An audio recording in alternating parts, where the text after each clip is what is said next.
Hello, this is Ken Ketter with Hot Takes here for Match 4 with Blue Red Delver. Let's jump on in and see what we can do and discard one of these. Yeah, we'll keep this.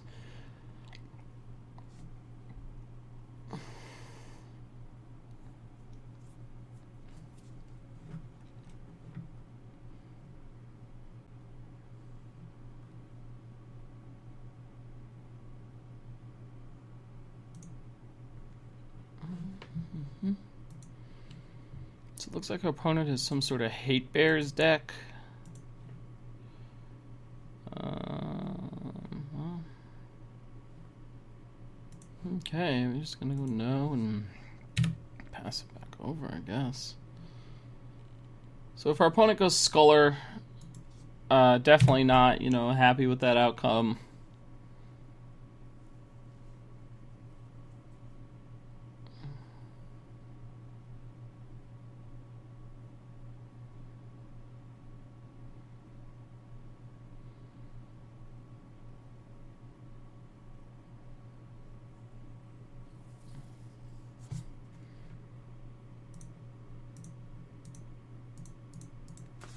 So,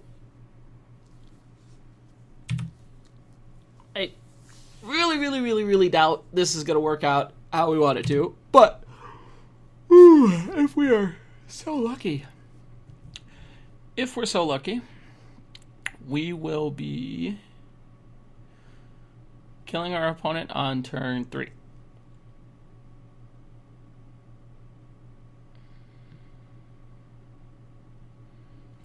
Okay.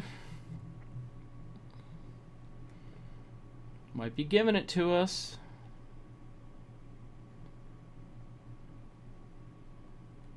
Just a little.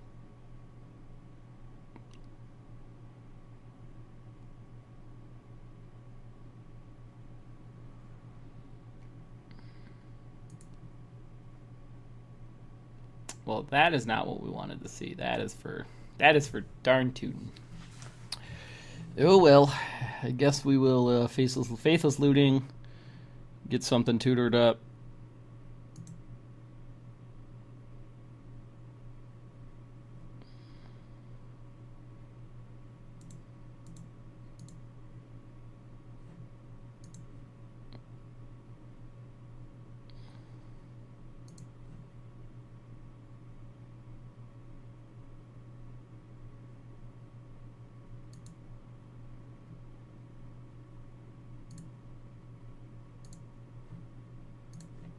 Let's see what the opponent's got going on over there.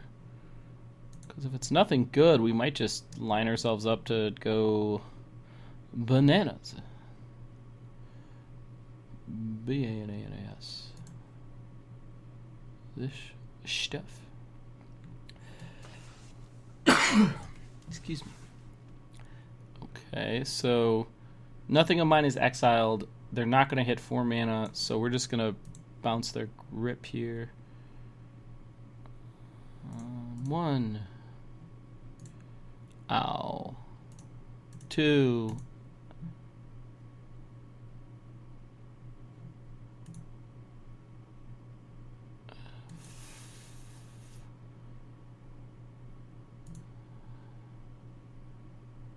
I think this works how we want it to. Yeah. All the other stuff goes away.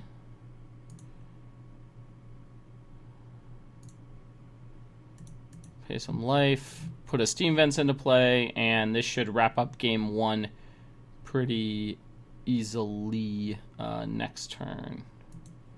We're just going to put this into play tapped, and then attack away with the rudest of dudes.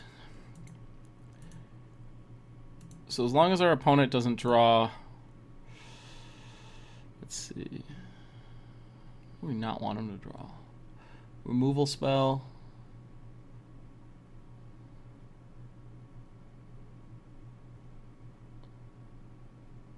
Sure.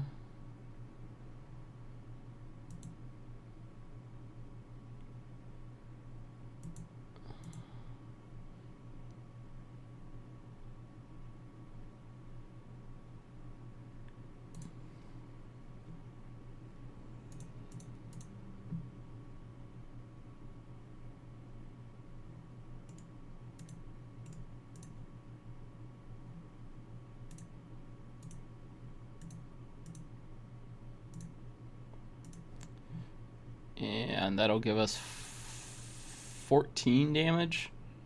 So our opponent has to put 9 toughness into play. 10 toughness into play. They have to put 6 more off of a singular activation. I just don't think that's doable for them.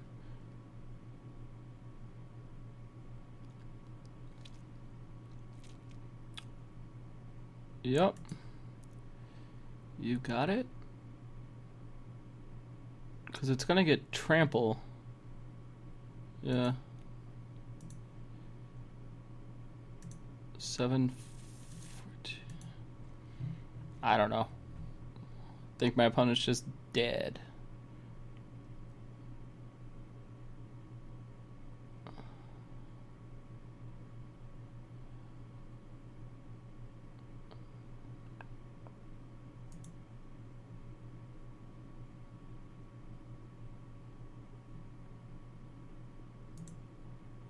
You got it.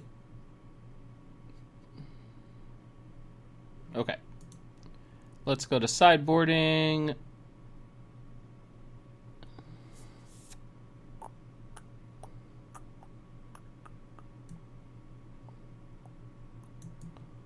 So some dispels seem decent. I don't really care what my opponent's bringing to the table on that side of things. I actually think Reveler is worse for me than...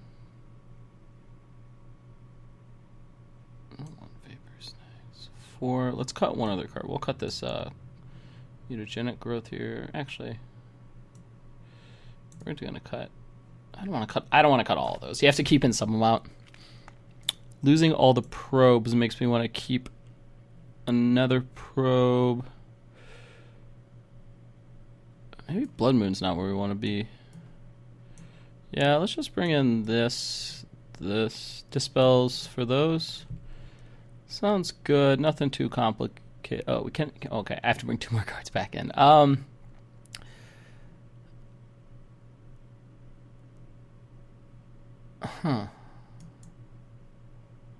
Well. Yeah, I expect them to pinch a little. Bedlam Reveler should have some good application here.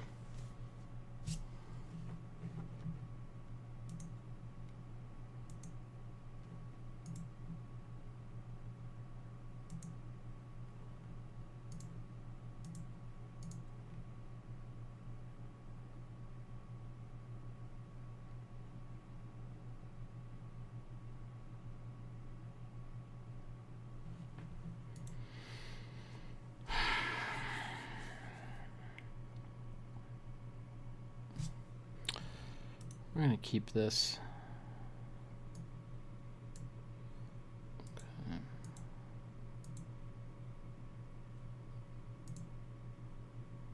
So I actually think we're just going to pass over here. Keep it pretty simple.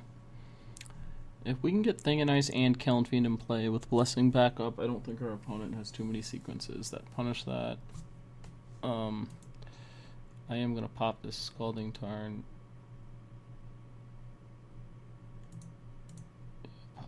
Stuff immediately. So we're gonna lose our Thing in the Ice here, most likely. Which is fine. Next turn we can Sculler, put Kiln Fiend in play. Yeah, no, and F6.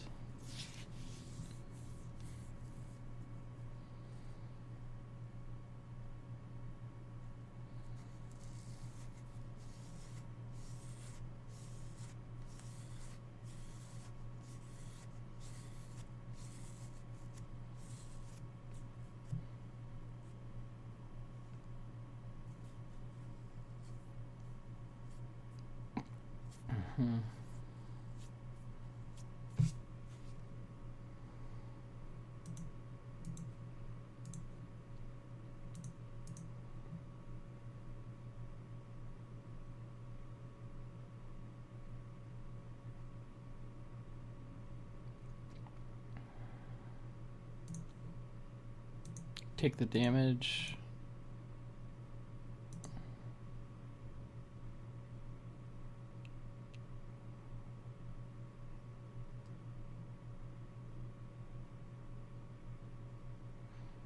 Huh.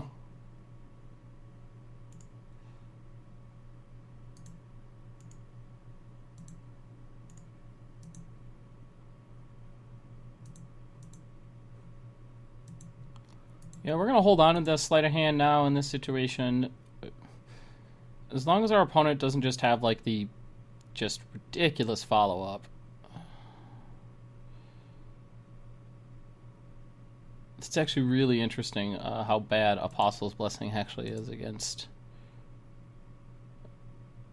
Wasteland Strangler. Because I can't protection any colors because it's colorless.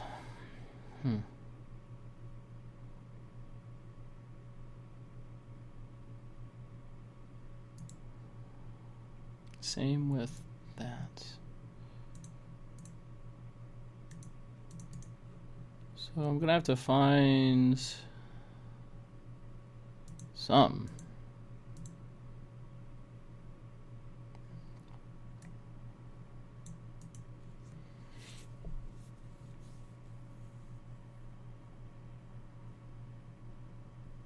Actually, Blessing just doesn't have like any text against this deck.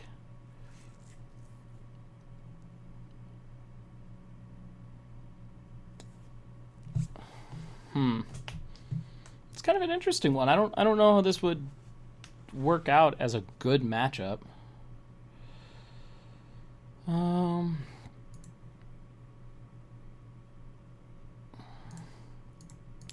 Let's dispel.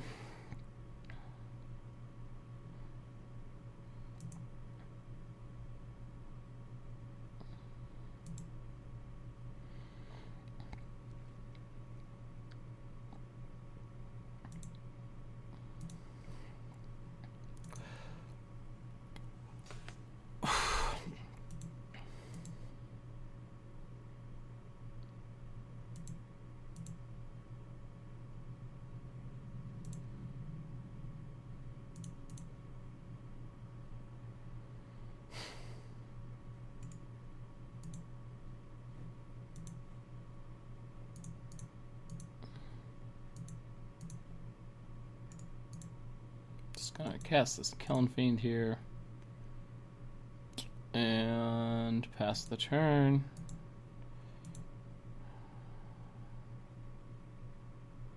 Looks like our opponent's gonna have enough to ride out the victory there. Right. Yeah. Apologies.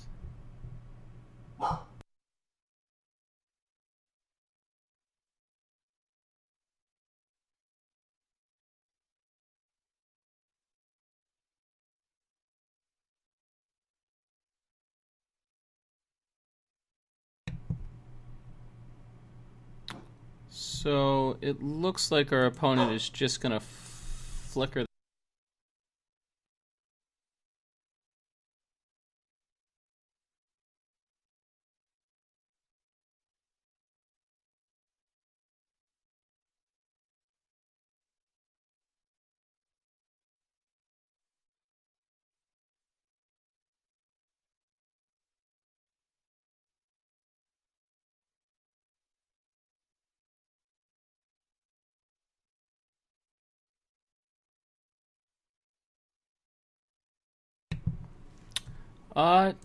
Don't exactly understand what the opponent was going for there, but let's just try to make the best of it, I guess.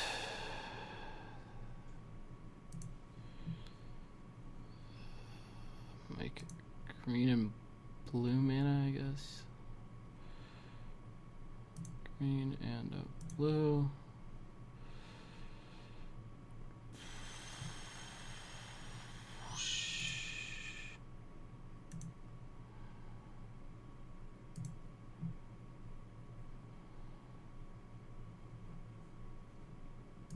Okay.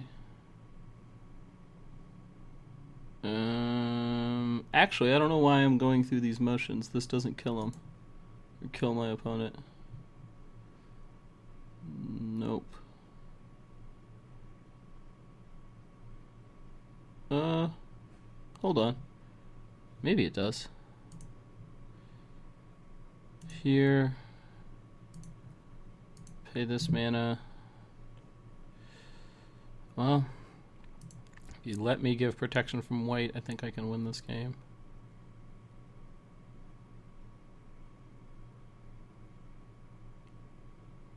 Alright. Opponent presented triple path, so got us on that one. Let's go to the sideboards. And let's find some other ways to get an edge here. I actually do think we want to be on this more so than this. And we're just going to run with this as our sequence for this last game. I think there's a lot of merit to this card, and maybe I'm overvaluing something like Swift Spear.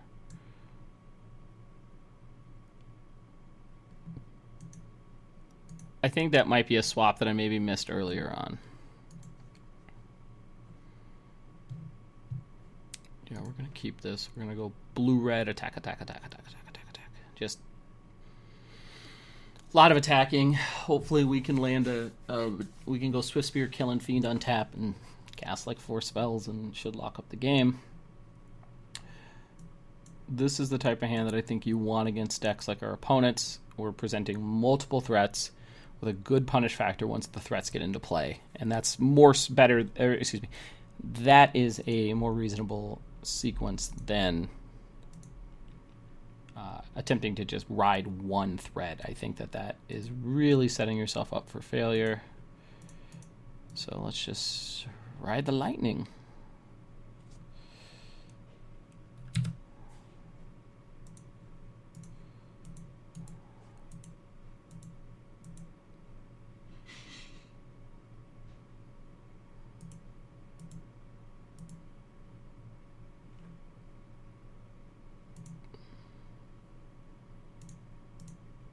So I'm going to run out the Kiln Fiend.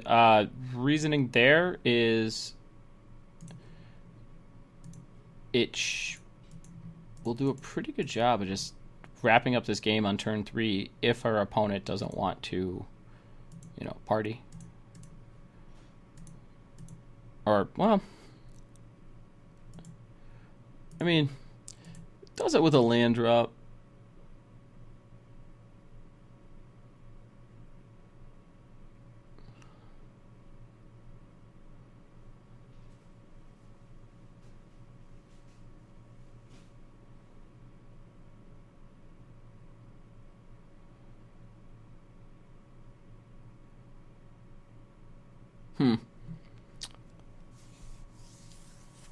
So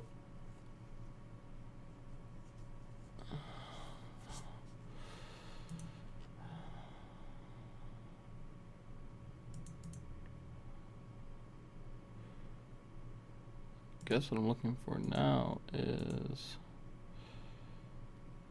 that does a lot of good. Red, red. And I'm going to get a blue and a red off of it.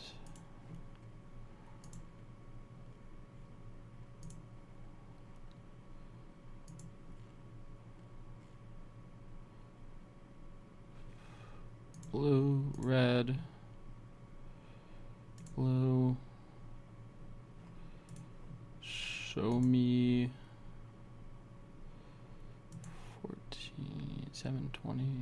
Yeah. That should do it if I find a land here. Show me a land. Nope. That bolt, though, is not what we call bad. Alright, well, I'll take that, and then we'll just go...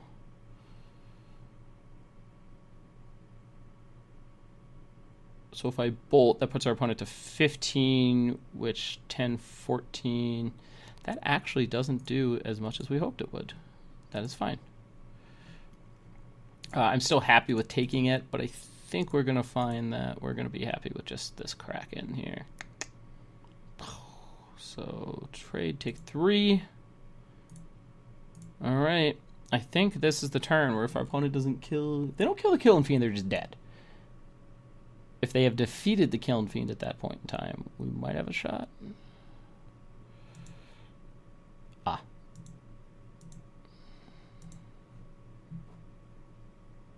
Oh. see. So let's go. Yeah, we'll go bop, bop. Bolt this.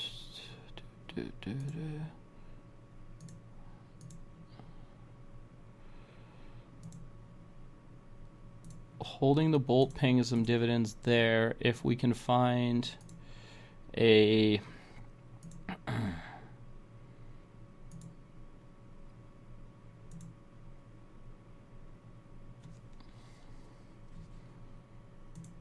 gonna select that because we don't need the land. Well, not exactly where we want to be, but I'm not too disappointed. Yeah, opponent goes to 5.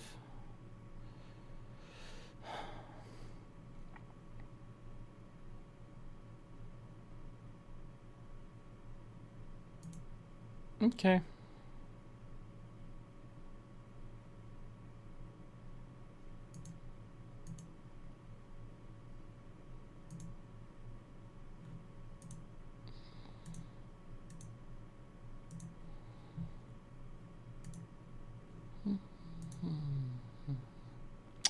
So opponent's going to gain a little bit of life there, and I think then we're just going to kill them.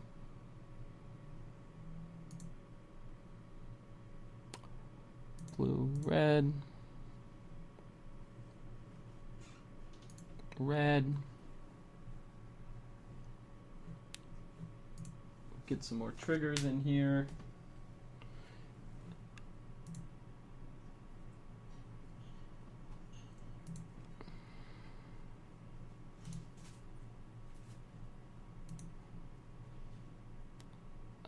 Okay. Oops. Discard that and a Battle Rage. It's gonna go over there. Pay for the 1 mana, and then opponent gains a life, which is fine.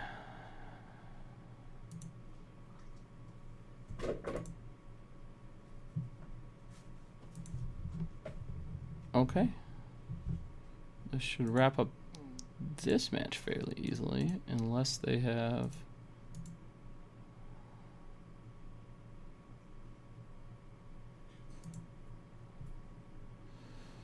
Yep.